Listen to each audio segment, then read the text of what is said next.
Merhaba, sizlere bugün Düzce Akçapaca'daki çok keyifli bir tesisi anlatmak istiyoruz. Wolf Garden.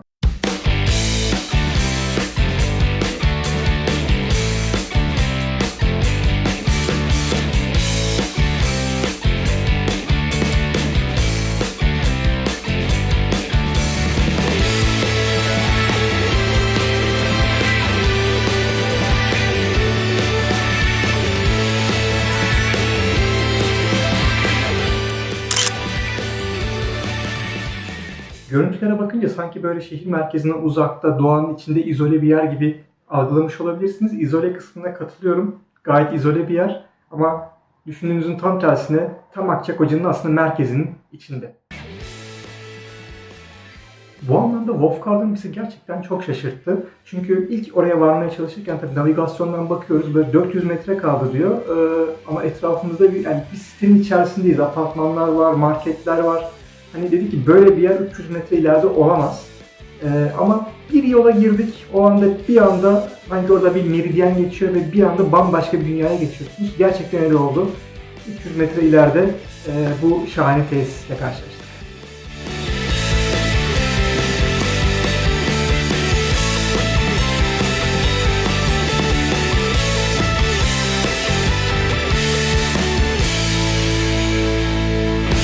Tesiste konaklayabileceğiniz 5 tane ev var. Biz ağaç evde kaldık. Böyle bir ağacın çevresine sarılmış, güzel, keyifli, yukarıda bir kulübeydi. Bu ağaç ev konsepti kulağa hoş gelmiştir. O yüzden tercihimizi ağaç evden yana yapmak istedik.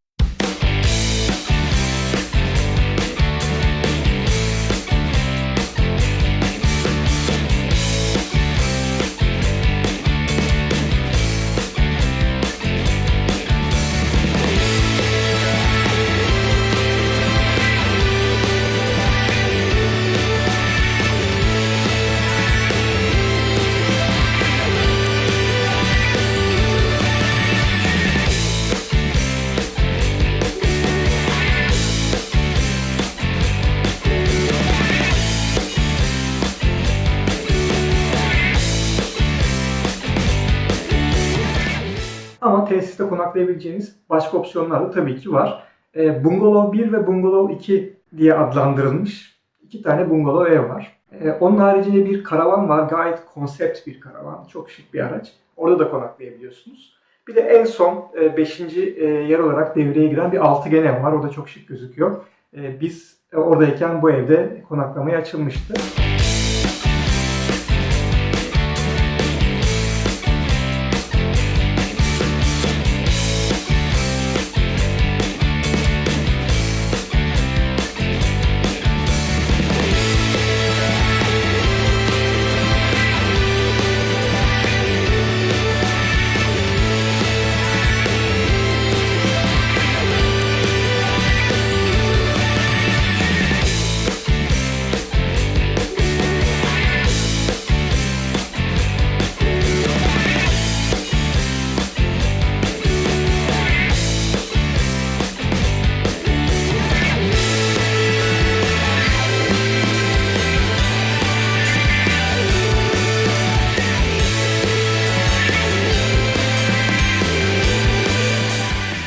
Tesiste çadırlar da var. İsterseniz gidip bu çadırları da kiralayabiliyorsunuz ve konaklamanızı çadırda geçirebiliyorsunuz.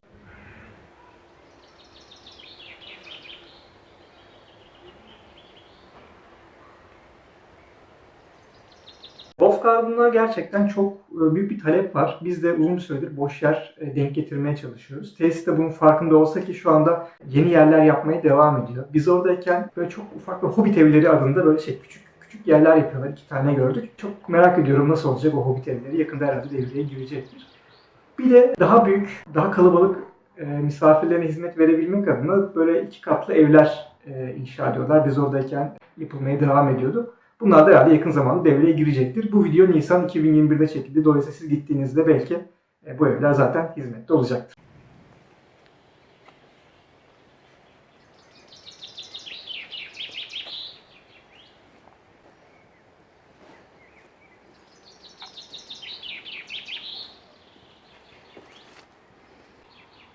Gelmiyor.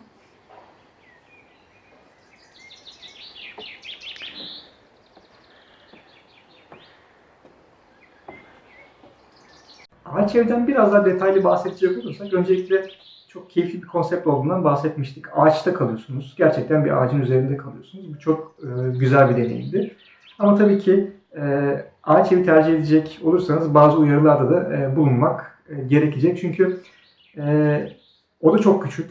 Bir kere onu bilerek gidin. Yani oda çok küçük derken gerçekten çok küçük. Çünkü odada ne var diye sorarsanız odada sadece yatak var. Başka hiçbir şey sığmıyor. Yatağın kenarından geçebileceğiniz bile bir boşluk yok. Dolayısıyla biz ilk yerleştiğimizde baktık hani bavullar falan mümkün değil. İhtiyacımız olan şeyleri odaya aldık. Kalan her şeyi tekrar arabaya götürdük. Ama sonuçta keyifli bir tatil için bazı şeyleri de katlanmak gerekebiliyor. Ağaç eviyle ilgili bir diğer uyarımız ise tuvaletle ilgili. Wolf Garden'daki birçok aslında evin tuvaleti banyosu içinde. Ama ağaç evin tuvaleti hemen yanında. Aslında ağaç eve ait, ağaç eve özel bir tuvalet var. Ortak kullanım değil.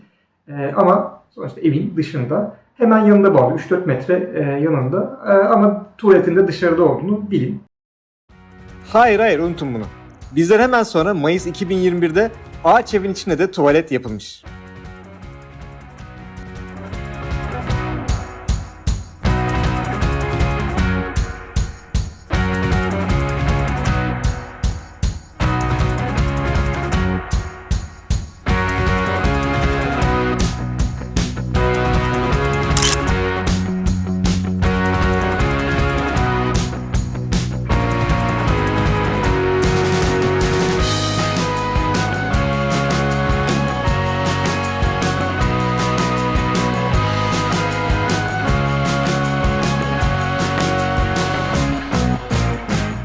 Spesifik ortak kullanım alanlarına gelince çok güzel oturma alanları yapmışlar aslında. Buralarda vakit geçirebilirsiniz, kahvenizi içebilirsiniz, kitabınızı okuyabilirsiniz.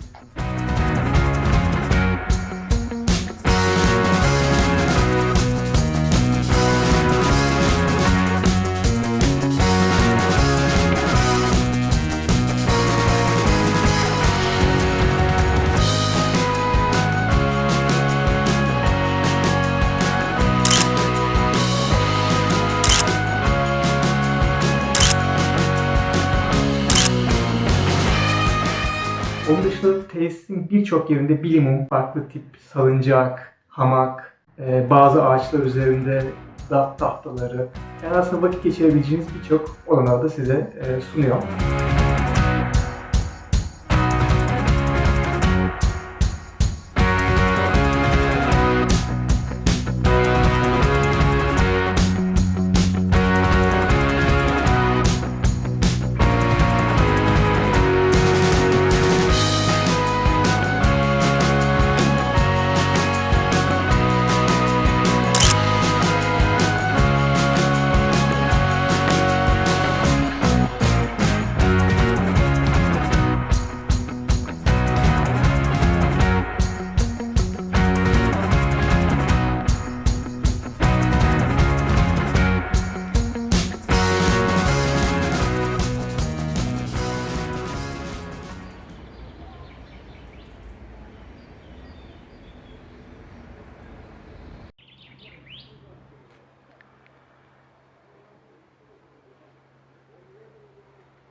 Yemeğe gelince aslında Wolf Garden size bir yemek servisi vermiyor. Sadece bir kahvaltısı var. Güzel bir kahvaltısı var. Kahvaltıyı Wolf Garden'dan sağlayabilirsiniz. Kendiniz de yapabilirsiniz tabii ki. Ama onun dışında gün içerisinde başka bir yemek hizmeti bulunmuyor. Kendiniz yapabilirsiniz. Biz öyle yaptık. Mangalımızı yanımıza getirmiştik. Kendi imkanlarımızla yemeğimizi hazırladık. Onun dışında isterseniz yakındaki birkaç demiştik ya şehre çok yakın. O yüzden yemek siparişi verebileceğiniz yerler de var. İsterseniz yemeğinizi dışarıdan da söyleyebilirsiniz.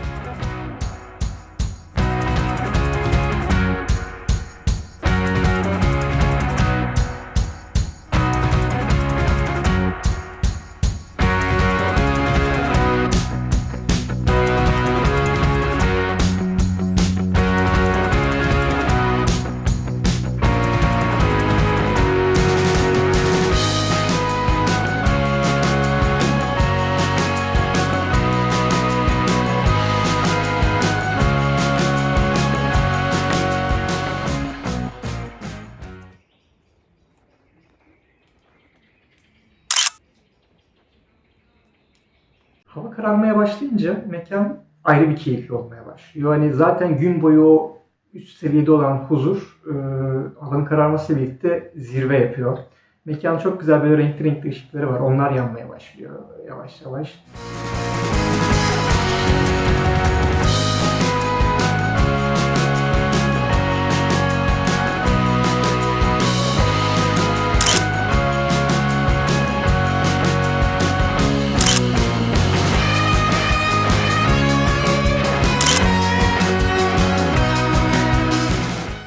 Wolf Garden'daki konaklamamızın herhalde en güzel anları akşam hava karardığında evimizin önünde yaktığımız ateşin başında oturmak, sohbet etmek diyebilirim. Evet biraz iz koktuk ama gerçekten çok keyifli vakit geçirdik.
Özetle amacınız eğer doğanın içinde izole bir tatil yapmaksa ve bir o kadar da şehre yakın olmak istiyorsanız Wolf Garden'ı tavsiye ederiz.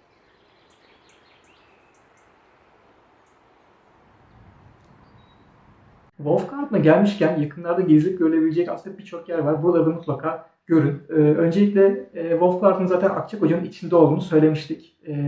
Dolayısıyla öncelikle bu sevimli ilçeyi gezerek başlayabilirsiniz.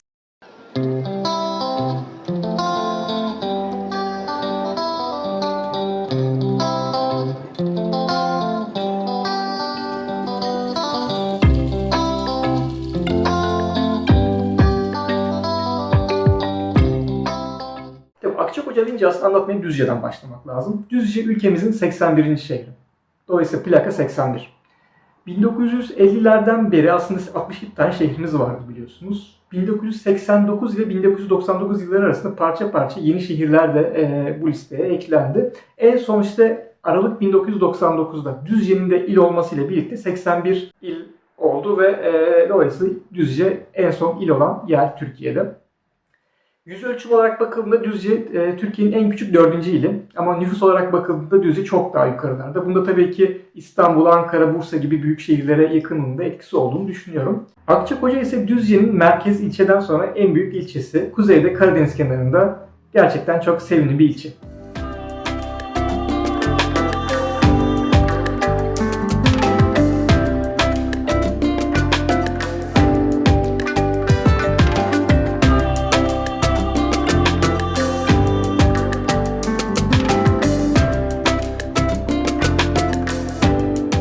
Peki Akçakoca'da ne yapabilirsiniz? Akçakoca'da mutlaka bir deniz kenarında yürüyün, o limanda gezin, balıkçı barınağının oralarda dolaşın.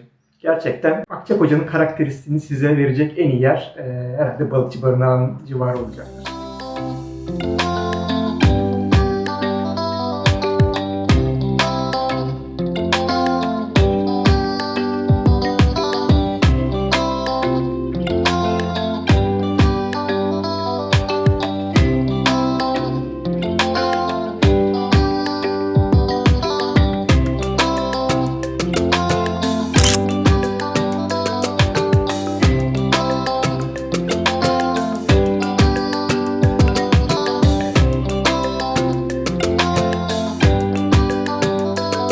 Akçakoca'ya gelmişken yukarı mahalleye de gidin ve onun o kendine özgü evlerini de mutlaka görün.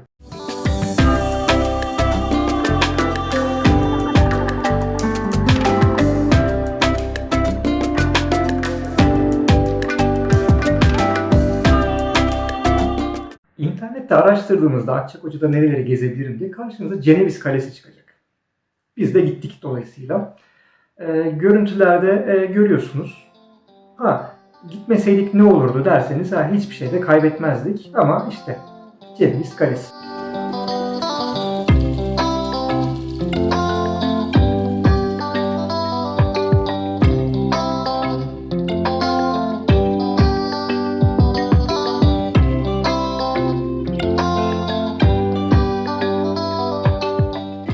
Ceneviz Kalesi'nin hemen yanında Kadınlar Plajı var.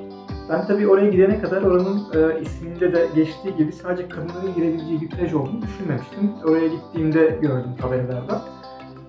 Ama şansımıza sezon dışı bir dönem olduğu için kimse yoktu. Ben de kaçak olarak girdim.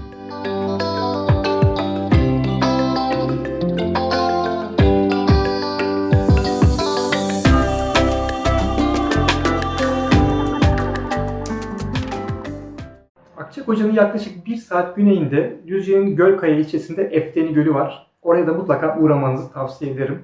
İnanılmaz huzurlu bir yer.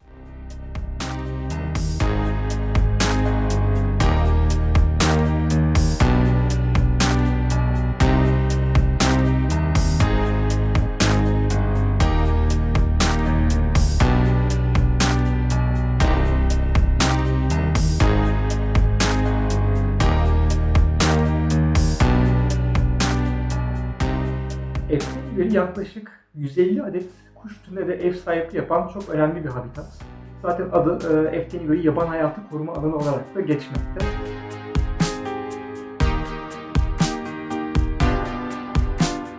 Eğer fotoğraf çekmeyi seviyorsanız size çok güzel fotoğraf kareleri vereceğinden de emin olabilirsiniz.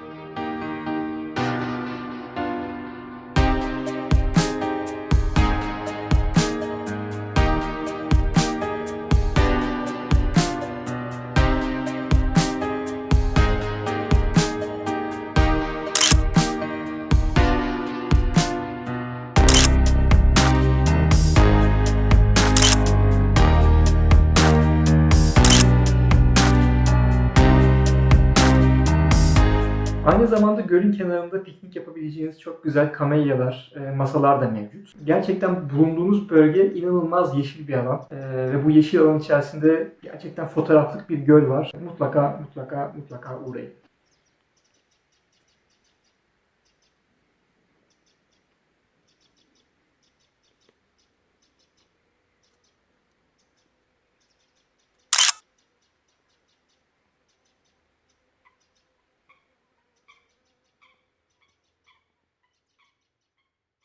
Efteni Gölü'ne 20 dakika mesafede Güzeldere Şelalesi var. Oraya da mutlaka gitmenizi tavsiye ederim. Orada 20 dakika derken arabayla böyle bir 20 dakikalık bir tırmanmadan bahsediyorum. Hani Güzeldere köyüne çıkıyorsunuz aslında. Bizim gittiğimiz gün biraz sisli bir gündü. O yüzden zor bir yolculuk oldu. Yer geldi görüş mesafesi gerçekten 10 metrenin altına indi. Ama bir şekilde gitmeye çalıştık. Hatta bir yerde vazgeçtik. Dedik ki gitmeyelim. Hani hakikaten zorlanmaya başlamıştık. Karşıdan bir araç geldi, ona sorduk. Dedik ki gitmeye değer mi, tavsiye eder misiniz vesaire. Onların tavsiyesini aldığımız için dedik ki gidelim. Bu kadar çıkmışken devam edelim. İyi ki de gitmişiz. Çünkü oraya vardığımızda inanılmaz bir manzarayla karşılaştık.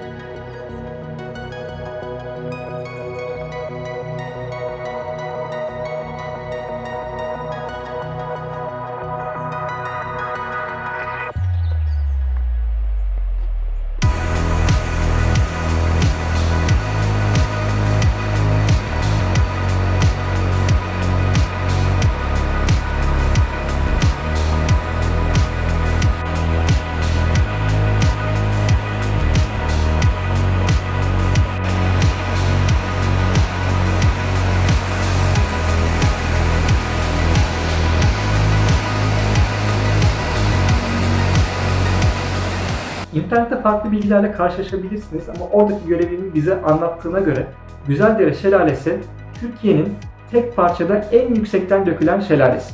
Tam 130 metre yükseklikten dökülüyor ve gerçekten çok görkemli bir manzara sunuyor sizlere.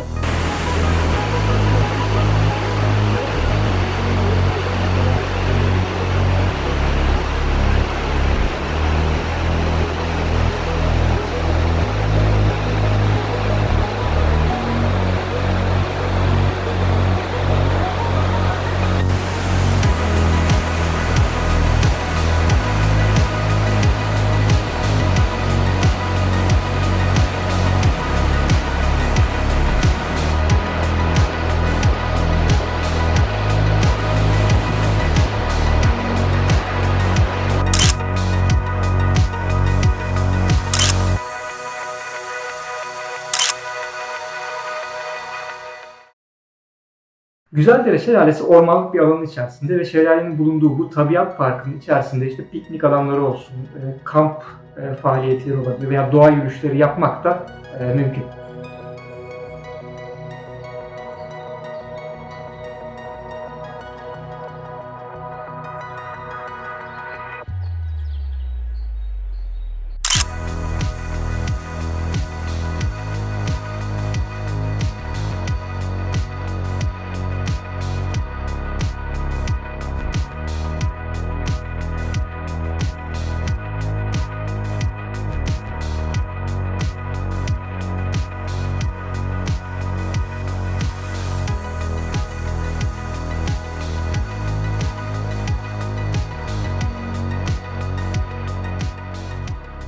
Bizim maalesef vaktimiz olmadığı için gidemediğimiz ama aklımıza kalan birkaç yer daha var. Eğer sizin vaktiniz olursa buraları da görmenizi tavsiye ederiz.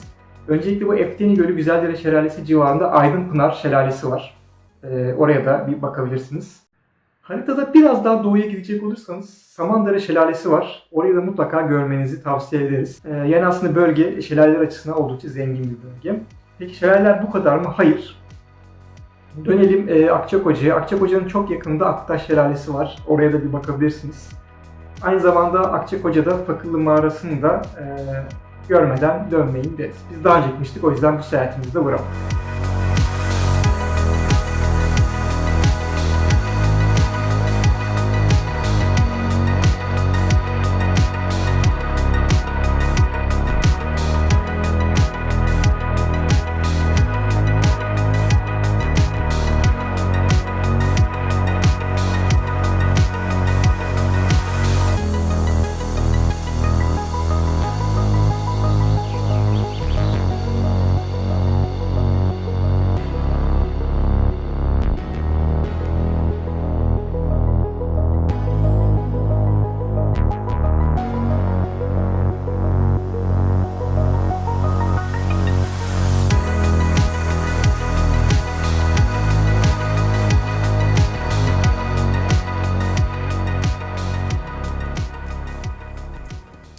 Şimdilik bu kadar. Yeni keşiflerde tekrar görüşmek üzere.